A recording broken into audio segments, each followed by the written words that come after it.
केनोपनिषद शांति पाठ।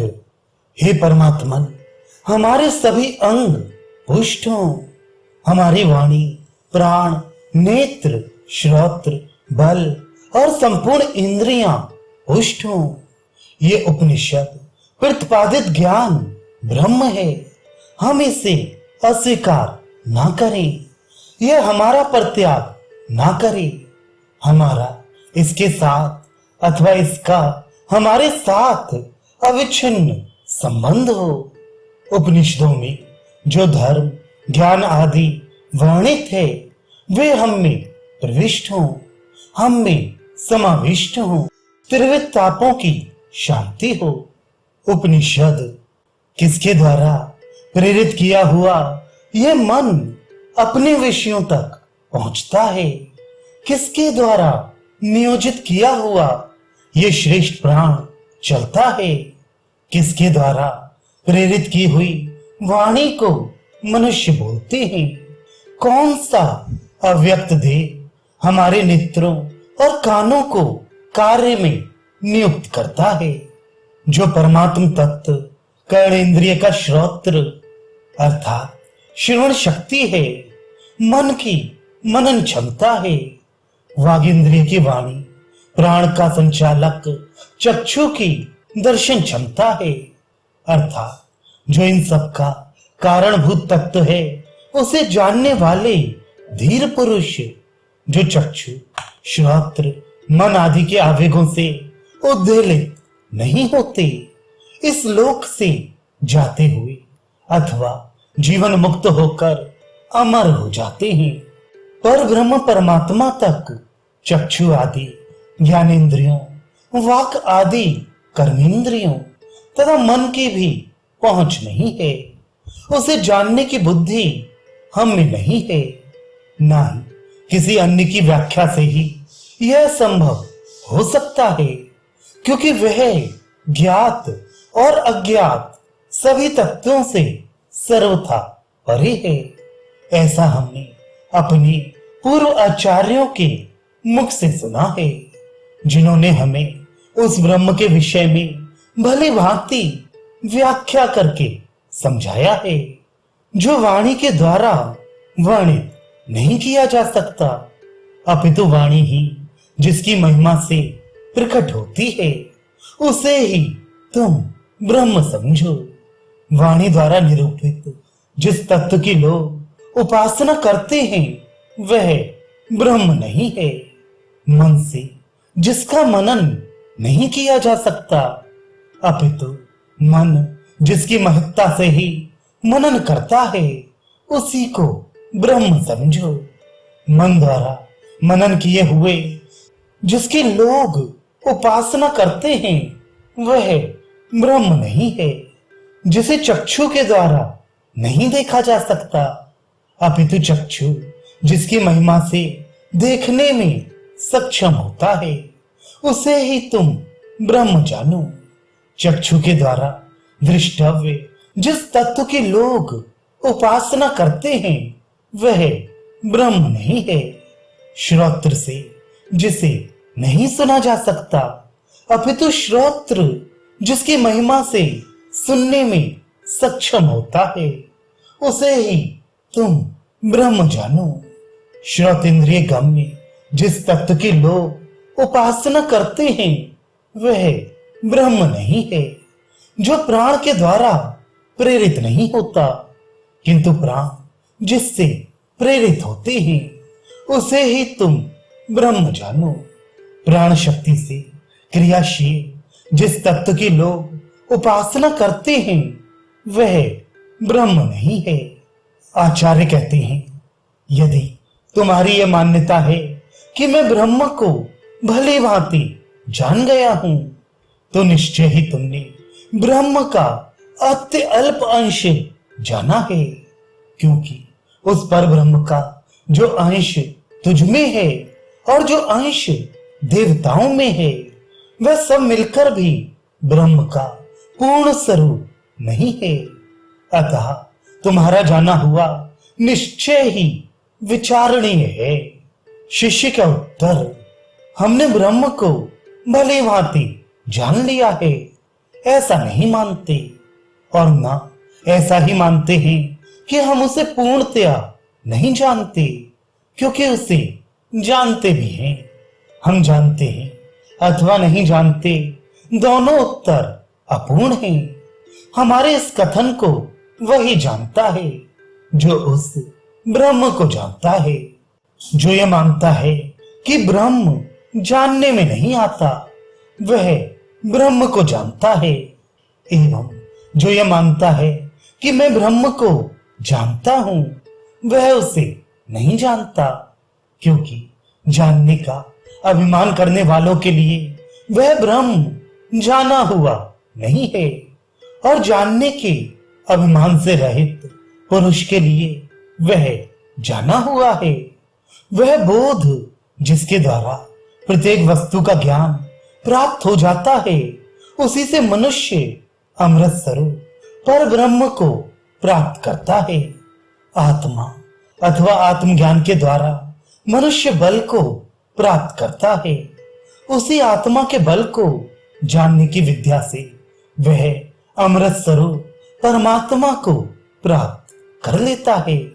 जिसने यदि इसी जन्म में उस पर ब्रह्म को प्राप्त कर लिया, तो उसने यथार्थ लक्ष्य पा लिया। जो इस जीवन में उसे नहीं जान पाया, तो उसने अमूल्य अवसर गंवाकर अपनी महती हानि की। अतः बुद्धिमान पुरुष प्रत्येक प्राणी में और प्रत्येक तत्व में उस परमात्म सत्ता को व्याप्त जानकर इस लोक से प्रयाण कर अमर हो जाते हैं। एक समय उस ब्रह्म ने देवों को निमित्त बनाकर असुरों पर विजय प्राप्त की, परंतु देवों को उस विजय का अभिमान हो गया और वे इस विजय को अपनी ही महिमा का प्रभाव समझने लगे। उस ब्रह्म ने देवों के उस अहम भाव को जान लिया और तब उनके सामने वह यक्ष रूप में प्रकट हुआ, परंतु देवगण उसे पहचान नहीं सके और कहने लगे कि यह दिव्य यक्ष कौन है। देवों ने अग्नि से कहा, हे देव, आप पता लगाएं कि यह कौन है। इस पर उन्होंने कहा, बहुत अच्छा। अग्निदेव तेजी से दौड़कर यक्ष रूप ब्रह्म के पास पहुंचे। यक्ष ने पूछा, आप कौन हैं? इस पर अग्निदेव ने कहा, मैं अग्नि हूं, मुझे ही लोग जात वेदा कहते हैं। यक्ष ने अग्निदेव से पूछा, आप में क्या शक्ति है? ऐसा पूछे जाने पर अग्निदेव ने कहा, मैं चाहूं तो इस पृथ्वी पर जो कुछ भी है उसे भस्म कर सकता हूं। तब यक्ष ने अग्निदेव के समक्ष एक तिनका रखकर उसे भस्म करने के लिए कहा, परंतु अपनी पूरी शक्ति लगाने पर भी वे उसे जलाने में समर्थ नहीं हुए। तब वे वहां से लौटकर देवों से कहने लगे, मैं इस दिव्य यक्ष को जानने में असमर्थ रहा। तदनंतर देवों ने वायुदेव से कहा, हे वायुदेव, इस रहस्य का आप ही पता लगाएं। उस दिव्य यक्ष के विषय में पता लगाना उन्होंने स्वीकार किया। वायुदेव द्रुत गति से दौड़कर उस यक्ष के पास पहुंचे। यक्ष द्वारा परिचय पूछा गया कि आप कौन हैं? वायुदेव ने कहा, मैं प्रसिद्ध वायुदेव हूं, मुझे ही मातृश्वा कहते हैं।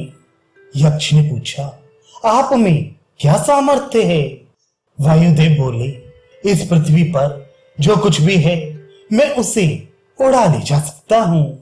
तब उस यक्ष ने उनके सामने तिनका रखकर उसे उड़ाने के लिए कहा, परंतु अपनी सारी शक्ति लगाकर भी वायुदेव उसे उड़ा सकने में समर्थ नहीं हुए। तब वहां से लौटकर उन्होंने देवों के सामने उस यक्ष को समझ पाने में अपनी असमर्थता व्यक्त की। तब देवों ने इंद्रदेव से कहा, हे मघवन, आप ही इस बात का पता लगाएं कि यह यक्ष कौन है। इंद्रदेव ने यक्ष के विषय में पता लगाना स्वीकार किया और यक्ष की ओर दौड़े, परंतु इंद्रदेव के वहां पहुंचते ही यक्ष अंतर्धान हो गया। तब इंद्रदेव उसी आकाश में स्थित अतिशय शोभामयी भगवती हेमवती उमा देवी के पास आ गए और उनसे पूछने लगे, ये यक्ष कौन था? उमा देवी बोली, वे ब्रह्म हैं। उनकी विजय को तुम लोगों ने अपने अहम भाव से अपनी विजय मान लिया था।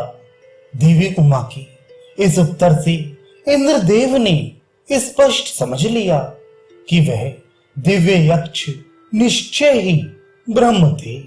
ये तीनों देव अग्नि, वायु और इंद्रदेव अन्य देवों की अपेक्षा श्रेष्ठ माने जाते हैं, क्योंकि ब्रह्म को शक्ति के रूप में इन्हीं देवों ने सर्वप्रथम समझा और ब्रह्म का निकट से साक्षात्कार किया।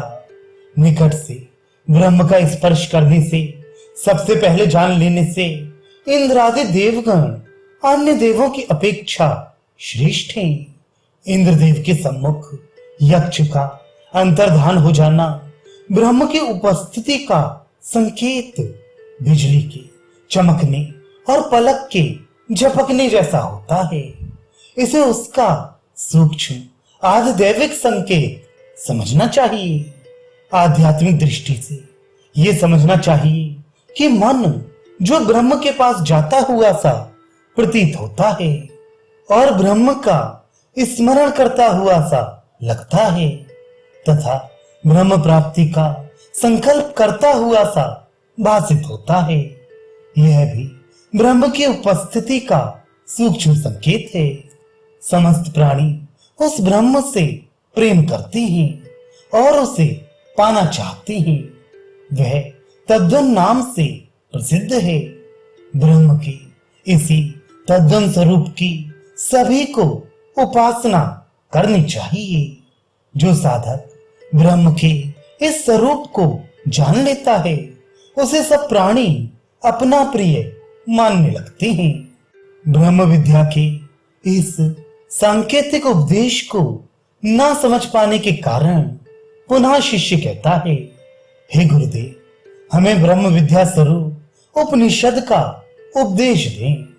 तब उन्होंने कहा कि अभी तक जो कुछ भी कहा गया है वही ब्रह्म विद्या है। तुम्हें निश्चय ही मैंने ब्रह्म विद्या सिखा दी है। तपस्या, मन एवं इंद्रियों का नियंत्रण तथा आसक्ति रहित श्रेष्ठ कर्म, ये ही ब्रह्म विद्या प्राप्ति के आधार हैं। वेद में इस विद्या का सविस्तार वर्णन है। सत्य स्वरूप ब्रह्म ही इस विद्या का प्राप्य लक्ष्य है। इस ब्रह्म विद्या के रहस्य को भली भांति जानने वाला साधक अपने समस्त पाप समूह को विनष्ट कर अविनाशी, असीम एवं सर्वश्रेष्ठ स्थिति में पहुंच जाता है, परम धाम को प्राप्त कर लेता है।